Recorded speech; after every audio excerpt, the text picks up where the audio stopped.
Let's really talk about the 4 pragmatic benefits of drinking beer that you may not be thinking about. I really hope that I can get through this episode without getting too drunk. I think that beer has a kind of a bad reputation when it comes to marketing in the United States.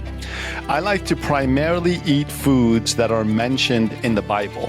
And beer is no exception. Consider beer as a beverage of choice when you're drinking. When you pour the beer from the bottle to the glass, it reduces a lot of the carbon dioxide that was housing the beer.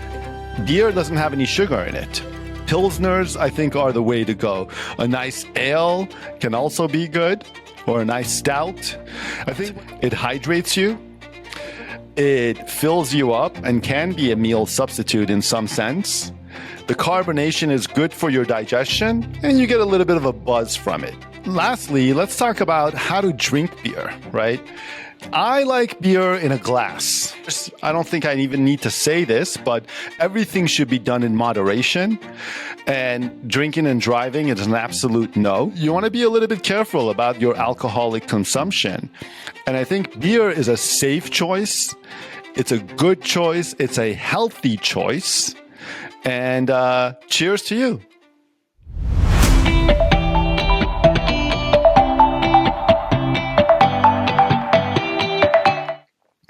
Hello, happy people. Welcome to another exciting episode of the Contemporary Happiness Podcast. I'm your host, David Nima, attorney by trade and your happiness coach. In today's episode, we are going to be discussing the few benefits of beer that no one is really talking about. Now, I really hope that I can get through this episode without getting too drunk because I do have a glass of beer here with me.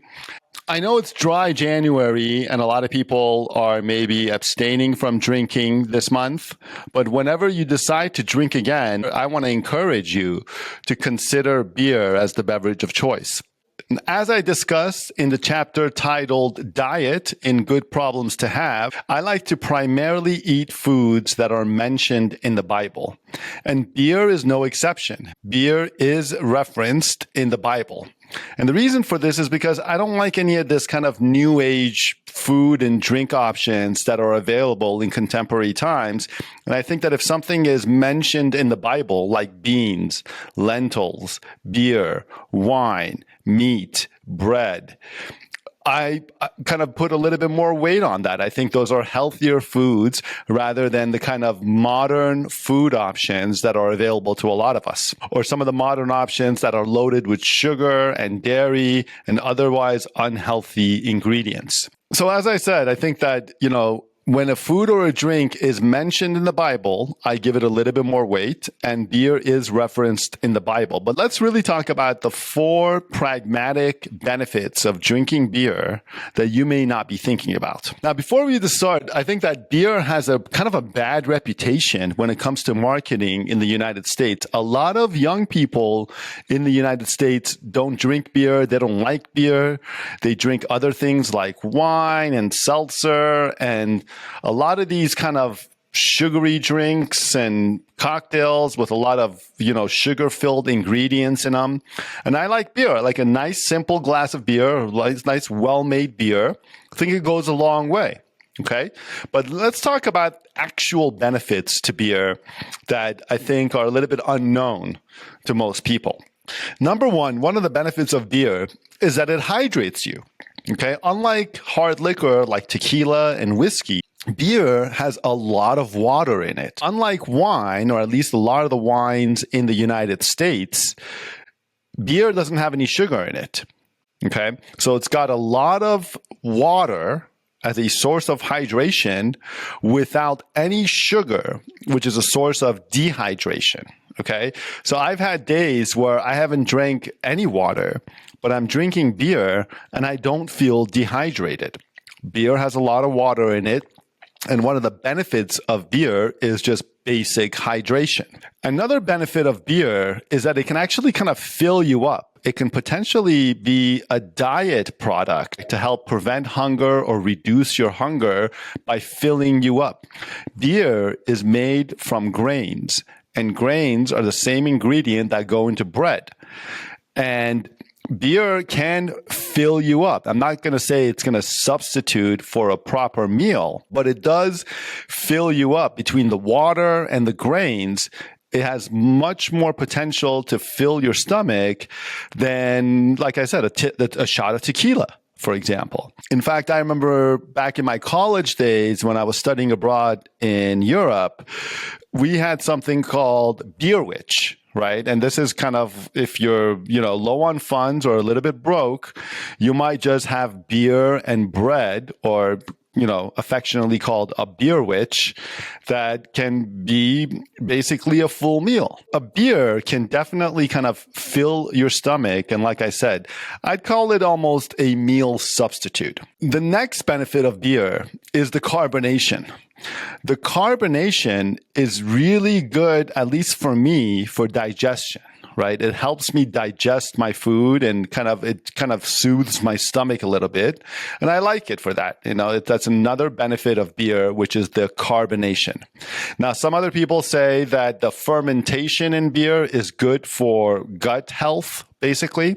And that can be another benefit too. But ultimately, I think, the carbonation is a positive when it comes to beer because it does help with your digestion.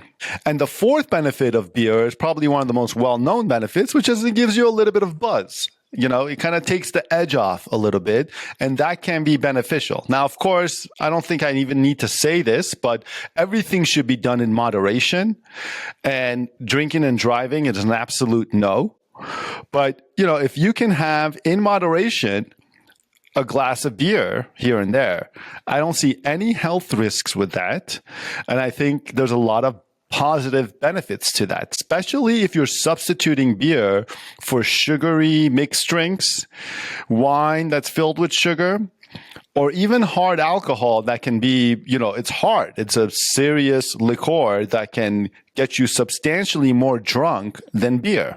So, that's it. That's quick little video on the benefits of beer that I think a lot of people aren't talking about. And let's talk a little bit about, what types of beers I like. I like, let's say I'm at a bar and I'm not familiar with any of the beers that are on display or on the menu. I might ask the bartender, what's a good Pilsner that you guys have, right? Or what's a nice amber ale that's on tap, for example.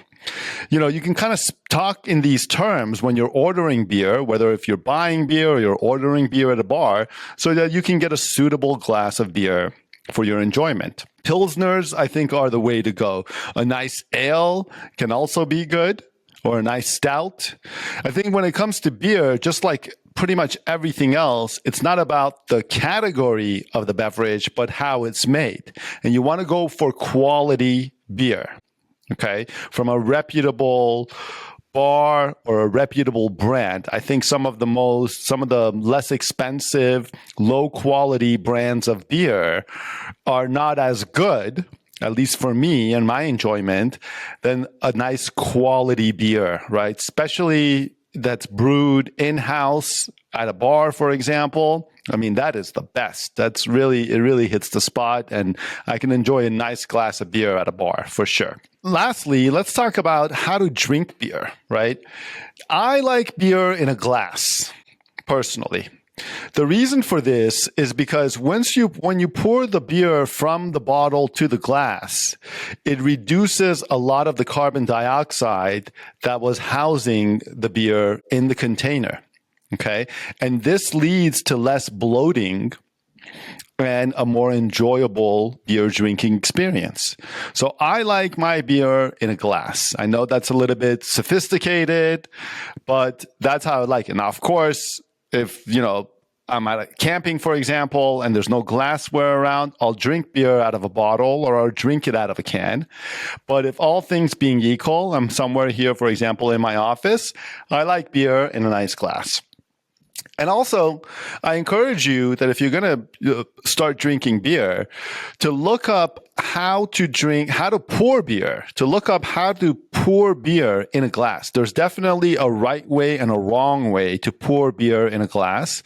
There's a great video by John Taffer that discusses this. What happens when you pour a beer incorrectly? You see, rookies who pour a beer pour it really slowly because they're scared it's going to foam up. So they pour it really slow in the glass, and they serve the beer that way.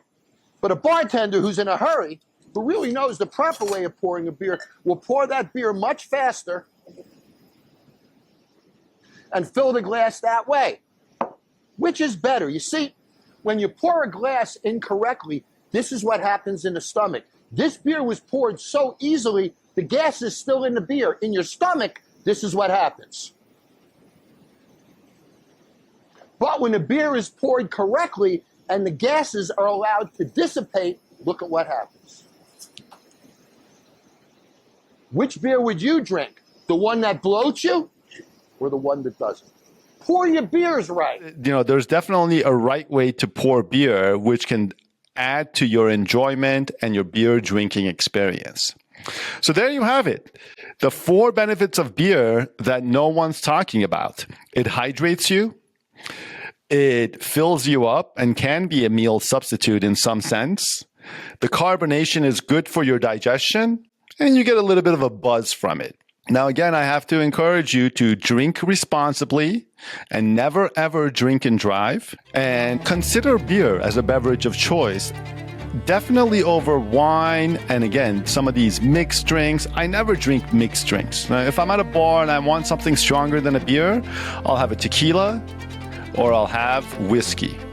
Brown liquor only. Once in a while, I'll have a Bloody Mary or a Bloody Maria. Again, those don't have any kind of simple syrup, or other kind of sugary ingredients to them.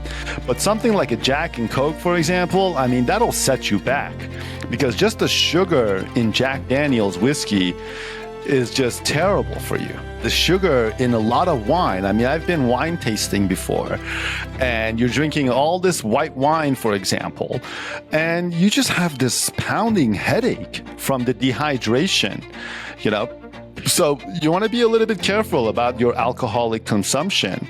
And I think beer is a safe choice. It's a good choice. It's a healthy choice.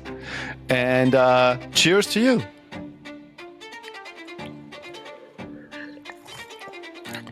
So let me know what you think in the comments in terms of what's your favorite go-to drink and what you think about beer. What are some of your favorite beers? This is David Nima, host of the Contemporary Happiness Podcast. Make sure to like and subscribe, and I'll see you guys in the next video.